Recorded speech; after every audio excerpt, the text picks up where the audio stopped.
plateforme des forces vives du Sénégal di F24 mi ngi ñaawlu ak naqarlu atte bi bawoo ca Cour suprême àjjuma bi ñu weesu. ëttu attekaay booba fokk ñu bari ci askan wi doon xaar mooy mu dëggal atte bi dëggul lool bu juge bu Ziguinchor bi di Sabassi Faye waaye atte ba ñu def keroog te mu juyoo sax ak bëggu-bëggu avocat général la muy tekki mooy bëggu-bëggu nguur gi di xañ Ousmane Sonko mu bokk ci élection présidentielle bi ñu dëkkmal jaaree ko nag ci ay procès ak procédure yu teguwul fenn. verdict bi ñëw guddal jël ngir ñu bañ a jox Ousmane Sonko fiche de parrainage am. Mamadou Mbodj ak ñamu àndal gis nañu ne dafay wone péeteg yenn ci àttekat yi te itam mi ngi dooleel état ci njuuj njaaj gi mu nekk ngir tànn ñamu bëgg ñu bokk ci élection ba ñamu bëggul ñu bokk ci ñu mun leen a seppi. waa F24 ñi ngi ñaawlu itam ay verdict commandé maanaam atteloo àttekat ya na nga ko bëggee te loola ñu ne 2019 ba tey tax na ñu bari ci askan wi wóolootuñu institution yi wóolootuñu yoon rawatina waaye itam fonctionnaire yi nga xam ni askan wi moo leen di fay ba jooyu ñu dara lii lépp nag tax ñu ne kayaboo tiit ci élection présidentielle bu 2024 bi ñu jëm ndax élection yooya xel mën naa tàmbali di ca teey moo ne day ci loola lépp la dalu réew mi aju jàmmi askan wi itam ci la aju ak ëllëgu ndaw ñu bari. F24 mi ngi ñaawlu itam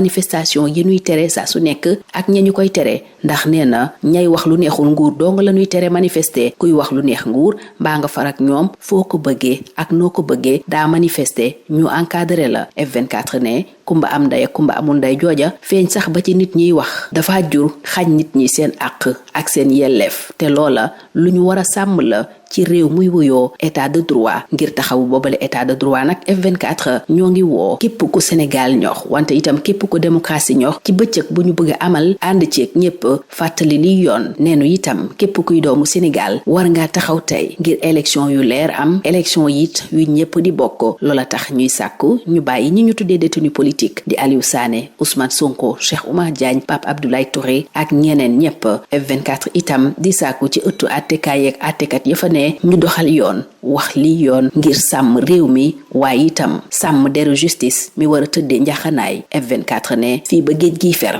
ñoo ngi taxaw ngir aar démocratie aar itam ak yelleefu bépp doomu Sénégal ña ngay woote jàmm waaye jàmm ju tegu ci dëgg. La plateforme des forces vives du Sénégal F24 exprime sa profonde indignation et sa grande déception à la suite du jugement rendu par la Cour suprême vendredi dernier. En effet, cette institution, selon Mamadou Mbodj et compagnie, a lamentablement manqué l'occasion de s'élever à la hauteur des attentes légitimes de nombreux citoyens de voir confirmer la décision juste et courageuse du juge de Ziguinchor, Sabassi Faye. À travers ce verdict aux antipodes du brillant réquisitoire du représentant du ministère public, à savoir l'avocat général, il n'est pas spécieux de voir la confirmation de la volonté manifeste d'écarter un candidat à la présidentielle de 2024 par des artifices juridico-politiques, fait remarquer le F24 qui estime qu'en prolongeant la non-délivrance de la fiche de parrainage à l'opposant Ousmane Sonko, ce verdict, loin d'être empreint d'impartialité, accentue le jeu de dupes orchestré par le pouvoir qui tient à sélectionner les admissibles à la compétition à venir. Des verdicts commandités et des manœuvres dilatoires ont depuis 2019 au moins sapé la confiance du peuple sénégalais en ses institutions et fonctionnaires grassement entretenus par le contribuable. Il est désormais permis, selon le F24, de nourrir de grandes inquiétudes par rapport à la sincérité et à la transparence de l'élection présidentielle de 2024. Pourtant, c'est de cela que dépend pour beaucoup la stabilité du pays, la paix civile et la cohésion sociale. C'est aussi et surtout l'avenir de millions de jeunes qui se jouent, rappelle Mamadou Mbodj et ses camarades. Le F24 dénonce également les interdictions sélectives de manifestations qui ne concernent que les voix dissidentes, alors que les manifestations favorables au pouvoir et d'autres événements privés sont autorisés et encadrés sur la place publique. Et cette partialité délibérée à leurs yeux est une atteinte à la liberté d'expression et de rassemblement, une atteinte aux droits fondamentaux que toute démocratie se doit de protéger. Et pour la défense de l'état de droit et des acquis démocratiques, le F24 lance un appel pour la tenue d'une journée nationale d'action de concert avec tous les démocrates de ce pays. Ses membres invitent ainsi chaque citoyen conscient des enjeux à se dresser pour exiger des élections réellement libres, transparentes,